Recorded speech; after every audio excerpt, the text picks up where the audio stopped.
Episode na ito ay pag-usapan po natin yung isang bahagi ng DepEd Order number 5 Series of 2024. No, ito pong tungkol sa payment ng teaching overload para po ito sa mga public school teachers.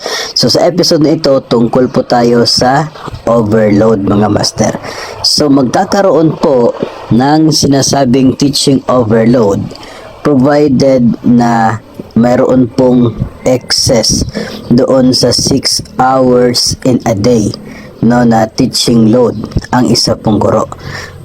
Hours rendered as actual classroom teaching in excess of the prescribed 6 hours. No, yun po yung to be counted as overload. No, so the number of minutes accumulated on a weekly basis shall be converted into hours for the computation of appropriate teaching overload pay. So, kung hindi po lalagpas sa 6 hours, no, kung 6 hours lang talaga yung teaching load mo in a day, so hindi po siya counted. So, wala ka pong overload on that day. No, pero may mga cases po na sobra. So, that's the time na to be counted siya as part of your overload. Ngayon, ang para po to ensure the welfare of the teaching personnel, yung overload per day, teaching overload per day, ay meron pong limit na maximum of 2 hours lamang. So, 2 oras lamang yung pwede mong maging overload in a day. So, ibig sabihin po nun, kapag aabot ka ng 8 hours of your teaching load. No, so that's the time na yun po yung maximum na allowed in a single day. So 2 oras lamang sa isang araw or katumbas ng 10 oras sa isa pong linggo. Number 3 mga master, as a general rule, only teachers in schools with teacher shortage based on the enhanced planning parameters are eligible for teaching overload pay. So, sa unang bahagi po niyan, sinasabi na dapat unang-una, number 1 criteria, dapat yung inyo pong paaralan ay mayroon pong o tinatawag po na mayroon kayong teacher shortage. So, kulang dapat yung mga teachers sa paaralan ninyo bago maging eligible ang sino man na magatanggap ng overload pay. Kasi yung point po dito, bakit yung isang teacher ay nagkakaroon ng overload sa kanya pong pagtuturo or tinuturuan kung hindi naman shortage yung number of teachers. Kung sakto lang naman yung teachers ninyo base po sa parameters ng planning department o kaya ay kung sobra excess po yung teachers ninyo. So there's no point na yung isang guro magiging overload siya sa kanyang tinuturuan kung excess naman yung number of teachers available sa paaralan po ninyo. So yun po yung ibig sabihin sa unang part na number 3. Pero however daw, tasks requiring actual classroom teaching duties, whether in person, distance, or blended, including relieving duties for other teachers, which are beyond the normal teaching hours, are affecting vacant periods, shall also be considered teaching overload, provided it satisfies the conditions doon po sa number 1 and number 2. No? So, ito po yung kanyang sinasabi dito kapag ito pong other functions no, na nagre-require ng teaching duties, classroom teaching duties ng isa pong guro. Kahit yung umabsent yung isa mong kasama, ikaw po yung naging tig-relieve no, ng kanya pong duty.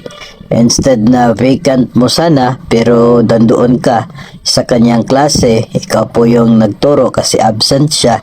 So, ang mangyayari niyan, instead na 6 hours lamang yung teaching load mo dahil absent yung isang guro, nagrelibo ka sa kanyang isang klase, 1 oras, so meron kang 1 oras na overload for that day. No, so naiipon po yun in a week and yun po yung magiging basis for the overload payment. Dito po sa number 4 mga master, all teachers shall render the prescribed number of actual classroom teaching hours before they may be assigned a teaching overload. So yun po yung sabi natin kanina, dapat lahat ng mga teachers sa paaralan ninyo mayroon na munang tig-6 na oras na teaching load bago ang sino man sa inyo ay pwedeng mabigyan ng isa pong teaching overload. The specialization of teachers must be a prime consideration for the school head in assigning overload. So, yung overload na subject o na klase, nakadepende ngayon, no, ito pong specialization ay to be considered ni school head kung kanino siya i-assign. So ito po yung requirement dito muna, dapat kayong lahat ay nakakomply doon sa minimum requirement na 6 hours ng teaching load bago magkakaroon ng overload ang sinuman sa inyo. And number 5, ang mga local school board or LSB paid na mga guro, sila po ay hindi eligible para makatanggap ng teaching overload pay. So for purposes of clarification, itong mga LSB teachers ay hindi sila mabibigyan ng overload pay. So siguro kung mayroong overload na subject or na period ay hindi po ibibigay sa mga LSB paid kasi hindi po sila mababayaran dyan. So ibigay po yun doon sa regular or permanent na teacher sa paaralan para siya po yung mag-handle ng overload na period or subject kasi siya lamang yung pwede mabigyan ng overload pay. Yung LSB paid ay hindi po sila eligible na tatanggap ng overload pay.